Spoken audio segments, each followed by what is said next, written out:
இஸ்லாமிய நெஞ்சங்கள் அனைவருக்கும் இனிதான சலாம். அஸ்ஸலாமு அலைக்கும் வரஹமத்துல்லாஹி வபரகாத்துஹு. வசந்தம் தொலைக்காட்சியின் ரமலான் வசந்தம் நிகழ்ச்சியினூடாக உங்கள் அனைவரையும் சந்திப்பதில் மகிழ்ச்சி. எல்லா புகழும் அல்லாஹுவுக்கு அல்ஹம்துலில்லாஹ். இன்று 17வது நோன்பு. அல்லாஹு தாலாவுக்காக இந்த நோன்பை நோற்று அவனுக்காகவே திறக்க இருக்கின்ற இந்த அருமையான சந்தர்ப்பத்தில் இன்றும் கூட மிக முக்கியமான காத்திரமான தலைப்புகள் கலந்துரையாட இருக்கின்றோம். அதற்கு முன்னர் அல்லாஹு தாலா 2 விடயங்களில் நிம்மதி அடைய வைத்திருக்கின்றான், மகிழ்ச்சி அடைய வைத்திருக்கின்றான். ஒன்று, அல்லாஹு தாலா வழங்கியவற்றை போதுமாக்கிக் கொள்ளுதல்.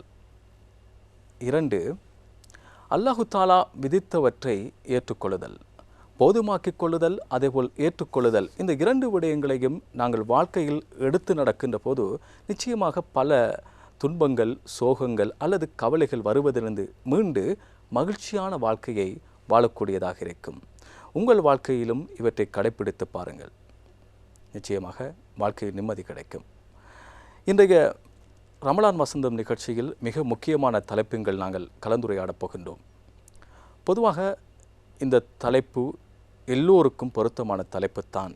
வாழ்க்கையில் நாங்கள் செய்ய வேண்டியது தர்மம், சதக்கா.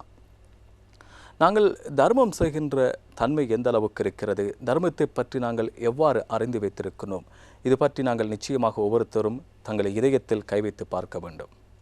அதற்காக இன்றைய தினம் வருகை தந்திருக்கின்றார் மௌலவி ஜியாத் அசாரி ரில்வான் அவர்கள். அஸ்ஸலாமு அலைக்கும் ஷேக் அவர்களே. வலைக்கும் அஸ்ஸலாம் வரஹ்மத்துல்லாஹி வபரகாத்துஹு. ஷேக் அவர்களே, இந்த தலைப்பு மிக முக்கியமான தலைப்பு. ஆமாம், சிலர் சர்வசாதாரணமாக எடுத்து இருப்பார்கள் இல்லையா? இந்த தர்மம் பற்றி இஸ்லாத்தின் பார்வையில் அல் குர்ஆன் ஹதீஸ் என்ன கூறுகிறது, இது பற்றி சொல்லுங்கள். பிஸ்மில்லாஹிர் ரஹ்மானிர் ரஹீம். அல்ஹம்துலில்லாஹி வஹ்தா வஸ்ஸலாத்து வஸ்ஸலாமு அலா மல்லா நபிய பஅதா அம்மா பாத்.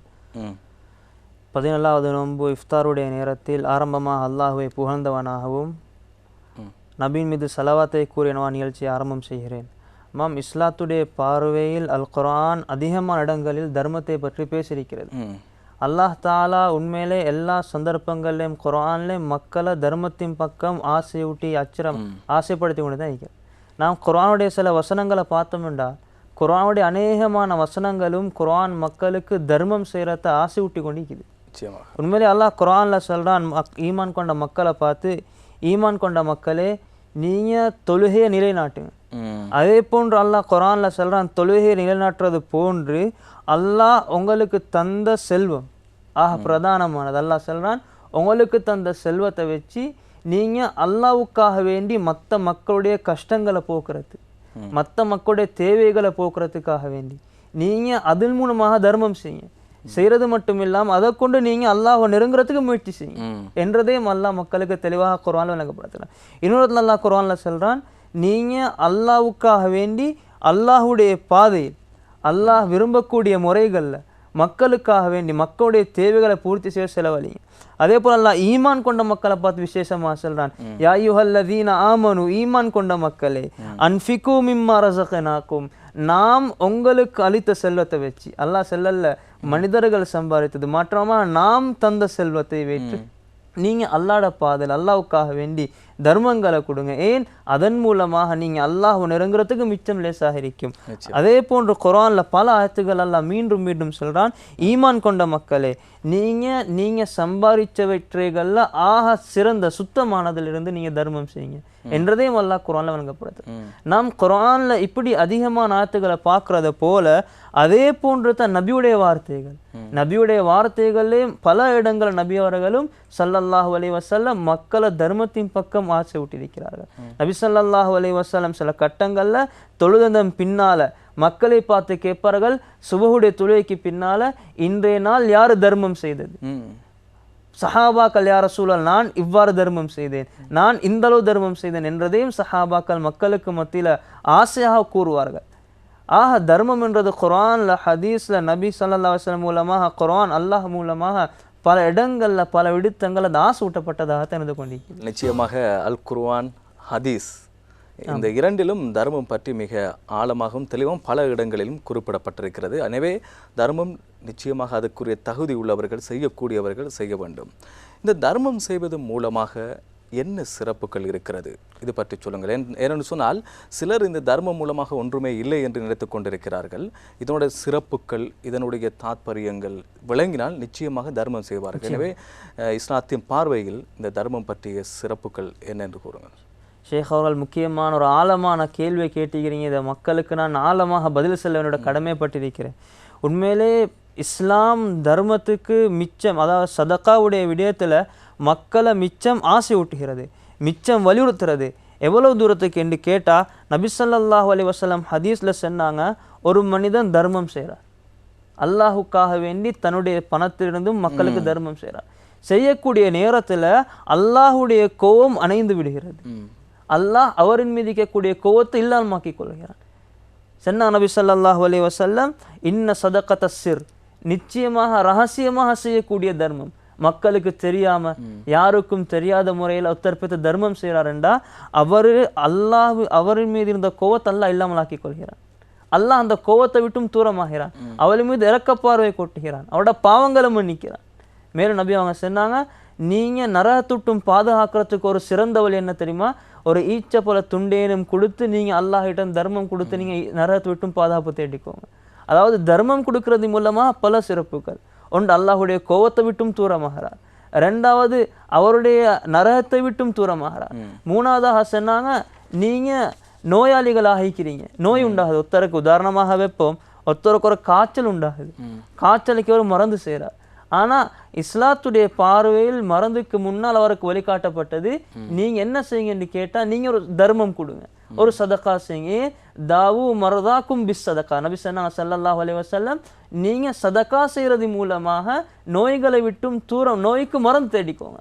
சதக்கா செய்யறது மூலமா நிச்சயமாக நோய்க்கு மருந்து கிடைக்கும். அதே போல் நபி அவங்க சொன்னாங்க, சில மக்கள் இருப்பாங்க அவட உள்ளங்கள்ல நோய், உள்ளத்துடைய நோய்க்கு ஆகப்பெரிய மருந்து என்னது? நபி அவங்க சொன்னாங்க, நீங்க சதக்கா செய்யுங்க, நீங்க தர்மம் செய்யுங்க. எப்படி சொன்னாங்கன்னு கேட்டா நபி ஸல்லல்லாஹு அலைஹி வஸல்லம் சொன்னாங்க, இதா அரத்த தல்யீன கல்பிக, நீங்க உங்களோட உள்ளத்துல மிருதுத்தன்மையை விரும்புறீங்கன்னு சொன்னா நீங்க என்ன செய்யுங்கன்னு கேட்டா ஃபாத்இமில் மிஸ்கீன், நீங்க மிஸ்கீனுக்கு உணவு கொடுங்க. நாங்க மிஸ்கீன்கள், ஏழை எளிய மக்களுக்கு உணவு கொடுக்கிறோம். அல்லாஹ் அதன் மூலமாக எங்களுக்கு தரக்கூடிய பிரயோஜனம் என்னது? எங்களோட உள்ளங்கள்ல அல்லாஹ் எங்களுக்கு அல்லாஹ் மிருதுத்தன்மை உண்டாக்குறான். இன்றைக்கு அநேகமான மக்களோட ஒரு கவலை, நான் துவா கேட்ட எனக்கு கண்ணீர் வருவதில்லை, எனக்கு துவா இஃப்தார் நேரத்தில் நான் கேட்கிறேன், தஹஜ்ஜுத்ல கேட்கணும் கண்ணீர் வருவதில்லை. இந்த நோய்க்கு ஒரு முக்கியமான மருந்து தான் நான் ஏன பணத்தால சதக்கா கொடுக்கிறது. நான் சதக்கா கொடுத்து அல்லாஹ் கிட்ட கேட்டா நிச்சயமா அல்லாஹ் என் கண்ணால கண்ணீரை கொட்டுவான். ஏன்? என் உள்ளத்துல ஏதோ ஒரு கஷ்டம், சிரமம், என் உள்ளம் என கண்ணீர் வடிக்க விடுவதில்லை. இந்த நேரத்தில் இவர் முன்வாரார், அல்லாஹோட பாதல தர்மம் கொடுக்கிறார். கொடுத்ததன் பின்னால இவருக்கு துவா கேட்கிறார். இவருடைய துஆல அல்லாஹ் கிட்ட இறைஞ்சக்கூடிய நேரத்தில் இவரோட கண்ணால கண்ணீர் வடியும். மேலும் நபி சொன்னாங்க என்னன்னு கேட்டா, சதக்கா 70 விதமான சோதனைகளை விட்டு மனிதனை பாதுகாத்து. ஒருத்தர் சதக்கா கொடுக்கிறார், உதாரணமாக ஒருத்தர் ஒரு விபத்துக்குள்ளாகணும் சொல்லி முடிவாக ஆகிக்குது, இவர் சதக்கா செய்கிறார். சதக்கா, இந்த சதக்காவுடைய பரக்கத்தால் அல்லாஹ் இவருக்கு உண்டாகக்கூடிய அந்த விபத்தை விட்டும் தூரமாக்குறார். அல்லது இவருக்கு ஒரு நோய் வர இருந்தது, ஒரு நோயை முன்னோக்கி இருந்தார், ஆனா இவர் அதற்கு முன்னால் சதக்கா கொடுத்திருக்கிறார்.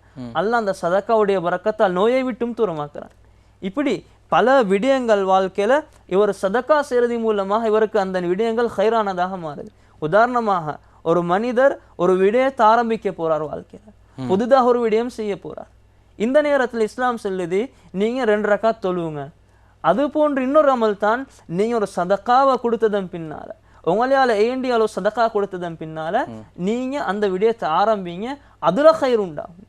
இன்னொரு விடயம் என்னன்னு கேட்டா, இந்த சதக்கான்னு வரக்கூடிய நேரத்துல அதாவது எல்லா மக்களும் நினைச்சு வச்சோண்டு தான் இது தனவந்தர்கள் மட்டும் தான் செய்யறோண்டு. தனவந்தர்கள் மட்டும் இல்ல, சதக்கா என்றது ஏழை எளிய மக்களாலும் செய்யலாம். நபி அவங்க சொன்னாங்க ஹதீஸ்ல, தபஸ்ஸுமுக ஃபீ வஜ்ஹி அஹீக சதக்கா, உங்களோட ஒரு சகோதரரோட மோத்தை பார்த்து நீங்க புன்முறுவல் பூக்குறீங்க, இதுவும் ஒரு சதக்கா என்பதாக விளங்கப்படுத்தினாங்க. ஆக இஸ்லாத்துடைய பார்வையில இந்த சதக்காவை நாம் சதக்காவுடைய முக்கியத்துவங்கள், அதை உற்சாகப்படுத்தக்கூடிய விடயங்களை பார்த்தோம்னு சொன்னா அதிகமான விடயங்கள் இருக்குது. அதே போல சொன்னாங்க நபி ஸல்லல்லாஹு சூரா அதாவது குர்ஆனுடைய 4வது ஜுஸுடைய ஆரம்ப வசனமே சொல்லுது, லன் தனாலுல் பிர்ர ஹத்தா துன்ஃபிகு மிம்மா துஹிப்பூன், மக்களே நீங்க விரும்பக்கூடிய ஒன்றை செலவழிக்கும் வரைக்கும் நீங்கள் பூர்த்தியான நன்மை அடைய மாட்டீங்க. அதனால் தர்மம் என்றதாக முக்கியமான உண்டு. இதை செய்கிறது மூலமாக பல பலன்கள் உண்டாகுது. அதனால் நாங்கள் இதை கையாண்டோம் என்று சொன்னால் எங்களுக்கு வரக்கூடிய சோதனைகள், பிரச்சனைகள், நோய்கள் எங்களை விட்டு மிச்சம் தூரத்தில் அது போய்த்து நிம்மதியை தேடிக்கொண்டு, நோய்க்கு நிவாரணத்தை தேடிக்கொண்டு ஏதாவது செய்து கொண்டு இவற்றிலிருந்து மீண்டு அழகாக நிம்மதியாக வாழ வேண்டும் என்று நினைத்து கொண்டிருக்கின்றார் மனிதன். எனவே மிக இலகுவான முறையிலே உங்களிடம் இருக்கின்றவற்றை நீங்கள் சதக்கா செய்வது மூலமாக அல்லாஹு தாலா சொல்கின்றான், உங்களுக்கு நோய்க்கான நிவாரணம் இருக்கிறது, அதே போல அமைதி இருக்கிறது, நிம்மதி இருக்கிறது என்று சொல்கிறான். இவற்றினுடைய சிறப்புகளை பார்த்தால் நீங்கள் சொன்னதை போல் நிச்சயமாக எல்லோருமே சதக்கா செய்யக்கூடியவர்களாக மாறுவார்கள், மாற வேண்டும். அதைத்தான் இஸ்லாம் சொல்கிறது. நிச்சயமாக இந்த தர்மம் செய்வதில் எப்படியான தர்மம் செய்வதாக இருந்தால் எப்படியான தர்மம் செய்வது பொருத்தமானதாக இருக்கும்?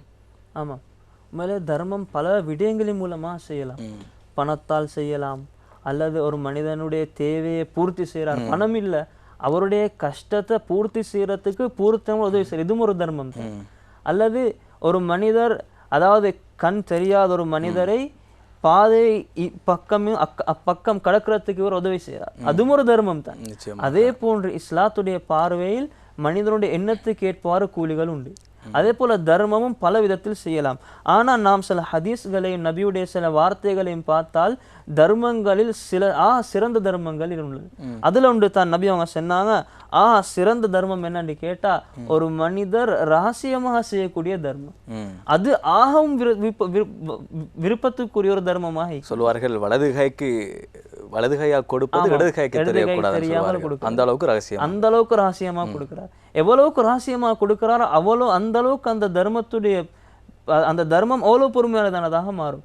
ஒருத்தர் தர்மம் செய்யறார், அவரோட மனைவிக்கு கூட தெரியும், பக்கத்துல நண்பருக்கும் தெரியும். செல்வார்களே ஏண்ட, அதாவது நானும் இவரும் உயிருக்குயிர் நண்பர்கள், இந்த நண்பருக்கும் தெரியாம தர்மம் செய்யறார்.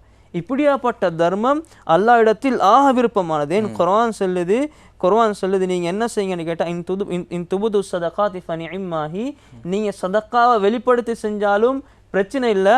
ஆனா வைன் துஃபூஹா, அந்த தர்மத்தை நீங்க மறைக்கிறீங்க, வதுஹல் ஃபுகரா, மறைச்சு நீங்க அந்த தர்மம் செய்றீங்க, மறைச்சு கஷ்டமுள்ள மக்களுக்கு கொடுக்குறீங்க, மறைச்சு ஒருத்தருக்கு உண்மையிலே ஊடு இல்லாம இருக்கிறார், இவர் என்ன செய்யறாரு, யாருக்கும் தெரியாம இவரை தனிப்பட்ட முறையில் அணுகி இவருடைய தேவையை பூர்த்தி செய்கிறார், இவருக்கு ஒரு வீடு அமைச்சு கொடுக்கிறார். அல்லது ஒருத்தர் இருக்கிறார், அவருடைய மகளுடைய திருமணத்தை செஞ்சு கொடுக்கறதுக்கு வசதியற்றவராயிருக்கிறார். இந்த நேரத்தில் இவர் விளங்குகிறார், எனக்கு ஒரு சந்தர்ப்பம் அல்லாஹ் தந்திருக்கிறான், இதன் மூலமாக நான் என்ன செய்யறது, இவருக்கு உதவி செய்யணும்னு சொல்லி அவர்கிட்ட பேய்த்து யாருக்கும் தெரியாத முறையில அவரோட அந்த தேவையை அவர் பூர்த்தி செய்கிறார். அர்த்தம் ஃபுகராக்கருக்கு அவர் உதவி செய்கிறான்னு சொன்னா அல்லாஹ் சொல்றான், ஃபஹுவ கைருல் லக்கும், அது உங்களுக்கு சால சிறந்ததாக இருக்குது, அதுவே சிறந்ததாக இருக்கும் என்பதாக அல்லாஹ் சொல்றான். எனவே சதகாக்கல்ல சிறந்த சதகா நாம் மறைவாக கொடுக்கக்கூடிய தர்மம், அதுதான் முதற்கட்டமான சதகா, நாம் மறைவாக கொடுக்கிறது. இரண்டாவதாக பார்த்தோம் என்று சொன்னா நாம் ஆரோக்கியமா நிலையிக்கக்கூடிய தர்மம். ஆரோக்கியமுத்தருக்கு நல்ல ஆரோக்கியமாக இருக்கிறார், உடம்புல தேக ஆரோக்கியம் மீக்குது, பணத்திலையும் குறவு கிடையாது, அல்லது இவருக்கு தர்மம் செய்ய சந்தர்ப்பமும் மீக்குது. இந்த நேரத்தில் இவர் சல்லியை சேர்த்து வச்சு அதை அப்படியே வச்சுக்கொண்டு மௌத்துடைய சந்தர்ப்பத்தில் கடைசி நேரம் கொடுக்குற சதக்காவை விட யார் ஆரோக்கியமாக இருக்கக்கூடிய நேரத்தில் இவருக்கு உடம்புல ஆரோக்கியம் இருக்குது, பல தேவை உள்ளவர்களை இனம் காணலாம், பல தேவையவர்களை சந்திக்கலாம், சந்திச்சு அவர்களுடைய இடத்துக்கு பேத்து தர்மம் கொடுக்கக்கூடிய பாக்கியம் இருக்குது. இந்த நேரத்தில் இவர் பேத்து கொடுக்கிற தர்மம் அதுவே சிறந்த தர்மம் என்பதாக இஸ்லாம் சொல்லி கொண்டிருக்கிறது. ஷா அவர்களே, கொடுப்பதில் சிறந்த கொடுப்பனவு, சிறந்த கொடை மற்றவர்கள் அறிய வேண்டும் என்பதற்காக கொடுப்பதல்ல. தன்னை இவர் பெரிய சிறந்த கொடைவள்ளல், தர்மஹர்த்தா, அதே போல பேருக்காக புகழுக்காக கொடுப்பதை அல்லாஹு தாலா நிச்சயமாக ஏற்றுக்கொள்ள மாட்டான். அவருக்கான பேரையும் புகழையும் அவர் எதிர்பார்த்தது போல கொடுத்து விடுவான், இங்கே துனியாவிலே கொடுத்து விடுவான். எனவே இந்த நிரந்தர தர்மம் இது பற்றி கொஞ்சம் சொல்லுங்கள்.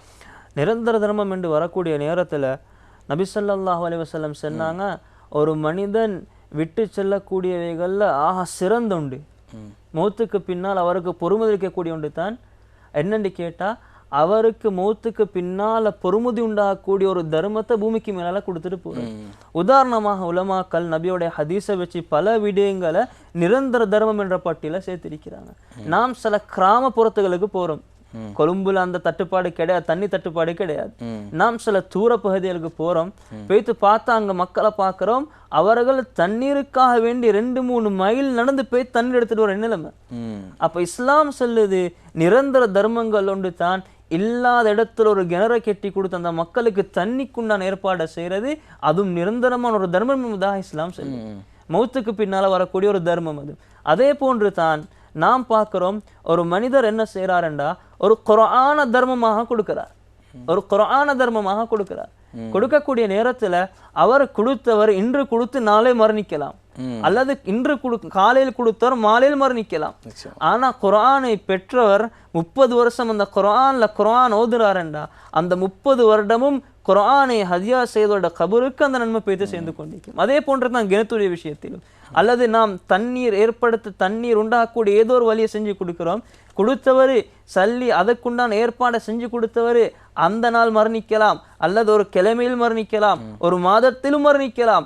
ஆனா அதன் மூலமா பலம் பெறக்கூடிய ஆயிரக்கணக்கான மக்கள் போக மிருகங்கள் அனைவர்களும் பயன்படுறார்களா?